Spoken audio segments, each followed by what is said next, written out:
ಎಲ್ಲರಿಗೂ ನಮಸ್ಕಾರ ಸ್ನೇಹಿತರೆ. ಪರಂಪರೆ ಚಾನಲ್ಗೆ ನಿಮ್ಮೆಲ್ಲರಿಗೂ ಸ್ವಾಗತ. ನೀವು ಶಿವನಿಗೆ ಪೂಜೆ ಮಾಡುವಾಗ ಬಿಲ್ಪತ್ರೆ ಯಾಕೆ ಬಳಸಬೇಕು ಗೊತ್ತಾ? ಈ ಒಂದು ಎಲೆ ನಿಮ್ಮ ಜೀವನವನ್ನೇ ಬದಲಿಸಬಲ್ಲದು. ಬಡತನದಿಂದ ಮುಕ್ತಿ, ಪಾಪಗಳಿಂದ ವಿಮುಕ್ತಿ ಇವೆಲ್ಲವೂ ಬಿಲ್ಪತ್ರೆಯಲ್ಲಿದೆ ಎಂಬುದು ನಿಮಗೆ ಗೊತ್ತೇ? ಇಂದು ಅದರ ರಹಸ್ಯವನ್ನು ಸಂಪೂರ್ಣವಾಗಿ ತಿಳಿಯೋಣ.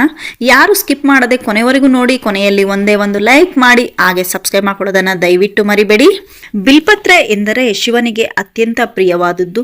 ಪುರಾಣಗಳ ಪ್ರಕಾರ ಬಿಲ್ಪತ್ರ ಮರವು ಲಕ್ಷ್ಮೀ ದೇವಿಯ ವಾಸಸ್ಥಳವಾಗಿದೆ. ಅದರ ಎಲೆಗಳನ್ನು ಶಿವನಿಗೆ ಅರ್ಪಿಸಿದ್ದಾದರೆ ದೇವರ ಅನುಗ್ರಹ ದೊರೆಯುತ್ತದೆ. ಬಿಲ್ಪತ್ರೆಯ 3 ಎಲೆಗಳು ಬ್ರಹ್ಮ, ವಿಷ್ಣು, ಮಹೇಶ್ವರರನ್ನು ಸೂಚಿಸುತ್ತವೆ. ಇದರಿಂದ ತ್ರಿಮೂರ್ತಿಗಳ ಕೃಪೆ ಒಟ್ಟಿಗೆ ಸಿಗುತ್ತದೆ ಎಂದು ನಂಬಲಾಗಿದೆ. ಬಿಲ್ಪತ್ರೆ ಅರ್ಪಿಸುವುದರಿಂದ ನಮ್ಮ ಪಾಪಗಳು ನಿವಾರಣೆಯಾಗುತ್ತವೆ. ಶಿವಪುರಾಣದಲ್ಲಿ ಹೇಳಿದಂತೆ ಒಂದು ಬಿಲ್ಪತ್ರೆ ಅರ್ಪಿಸಿದರೆ 1000 ಪುಣ್ಯಗಳು ಸಿಗುತ್ತವೆ. ಮನಸ್ಸಿನ ಶಾಂತಿ ಮತ್ತು ಆತ್ಮಶುದ್ಧಿ ಪಡೆಯಲು ಇದು ಅತ್ಯಂತ ಶಕ್ತಿಯುತ. ಕರ್ಮದ ಫಲವನ್ನು ಕಡಿಮೆ ಮಾಡುವ ಶಕ್ತಿ ಬಿಲ್ಪತ್ರೆಯಲ್ಲಿದೆ. ಅದರ ಕಾರಣದಿಂದಲೇ ಇದನ್ನು ಪವಿತ್ರ ಎಲೆ ಎಂದು ಕರೆಯುತ್ತಾರೆ. ಬಿಲ್ಪತ್ರ ಮರವು ಔಷಧೀಯ ಗುಣಗಳನ್ನು ಹೊಂದಿದೆ. ಇದರ ಎಲೆಗಳು ಶುದ್ಧ ವಾತಾವರಣವನ್ನು ಸೃಷ್ಟಿಸುತ್ತವೆ. ಮಾನಸಿಕ ಒತ್ತಡವನ್ನು ಕಡಿಮೆ ಮಾಡುವ ಗುಣ ಇದರಲ್ಲಿ ಇದೆ. ಆಯುರ್ವೇದದಲ್ಲೂ ಇದಕ್ಕೆ ಮಹತ್ವ ನೀಡಲಾಗಿದೆ. ಹೀಗಾಗಿ ಧಾರ್ಮಿಕವಾಗಿ ಮಾತ್ರವಲ್ಲ, ಆರೋಗ್ಯದ ದೃಷ್ಟಿಯಿಂದಲೂ ಮಹತ್ವವಿದೆ.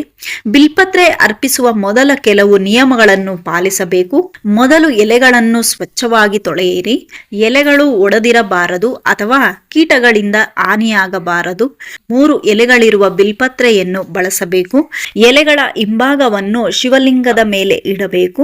ಶಿವಲಿಂಗಕ್ಕೆ ಮೊದಲು ನೀರು ಮತ್ತು ಹಾಲಿನಿಂದ ಅಭಿಷೇಕ ಮಾಡಿ ನಂತರ ಬಿಲ್ಪತ್ರೆ ಅರ್ಪಿಸಿ ಓಂ ನಮಃ ಶಿವಾಯ ಎಂದು ಜಪ ಮಾಡಿ. ಪ್ರತಿ ಎಲೆ ಅರ್ಪಿಸುವಾಗ ಭಕ್ತಿಯಿಂದ ಪ್ರಾರ್ಥನೆ ಮಾಡಬೇಕು.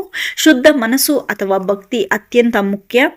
ಅದರ ನಂತರ ದೀಪಾರಾಧನೆ ಮಾಡಿ ಪೂಜೆ ಮುಗಿಸಬೇಕು. ಭಾನುವಾರ ಅಥವಾ ಅಮಾವಾಸ್ಯೆ ದಿನ ಬಿಲ್ಪತ್ರೆ ಕತ್ತರಿಸಬಾರದು ಎಂದು ನಂಬಿಕೆ ಇದೆ. ಹಳೆಯ ಅಥವಾ ಒಣ ಎಲೆಗಳನ್ನು ಬಳಸಬಾರದು. ಕೀಟ ತಿಂದ ಅಥವಾ ಕತ್ತರಿಸಿದ ಎಲೆಗಳನ್ನು ಅರ್ಪಿಸಬಾರದು. ಕೋಪ ಅಥವಾ ಅಶುದ್ಧ ಮನಸ್ಸಿನಿಂದ ಪೂಜೆ ಮಾಡಬಾರದು. ಈ ನಿಯಮಗಳನ್ನು ಪಾಲಿಸಿದ್ದಾದರೆ ಮಾತ್ರ ಪೂಜೆ ಫಲ ನೀಡುತ್ತದೆ. ಒಂದು ಸಣ್ಣ ಬಿಲ್ಪತ್ರೆ ನಿಮ್ಮ ಜೀವನವನ್ನೇ ಬದಲಿಸಬಹುದು. ಶಿವನಿಗೆ ಭಕ್ತಿಯಿಂದ ಅರ್ಪಿಸಿದ್ದಾದರೆ ಎಲ್ಲಾ ಕಷ್ಟಗಳು ದೂರವಾಗುತ್ತವೆ. ಆರ್ಥಿಕ ಸಮಸ್ಯೆ, ಆರೋಗ್ಯ ಸಮಸ್ಯೆ ಎಲ್ಲಕ್ಕೂ ಪರಿಹಾರ ಸಿಗುತ್ತದೆ. ಇಂದು ಈ ವಿಧಾನವನ್ನು ಅನುಸರಿಸಿ.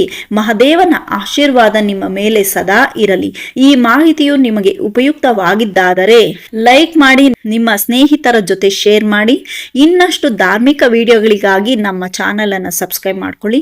ಈ ವಿಡಿಯೋ ಇಲ್ಲಿವರೆಗೂ ಕೇಳಿದಕ್ಕೆ, ನೋಡಿದಕ್ಕೆ ನಿಮ್ಮೆಲ್ಲರಿಗೂ ಧನ್ಯವಾದಗಳು ಸ್ನೇಹಿತರೆ. Thank you so much.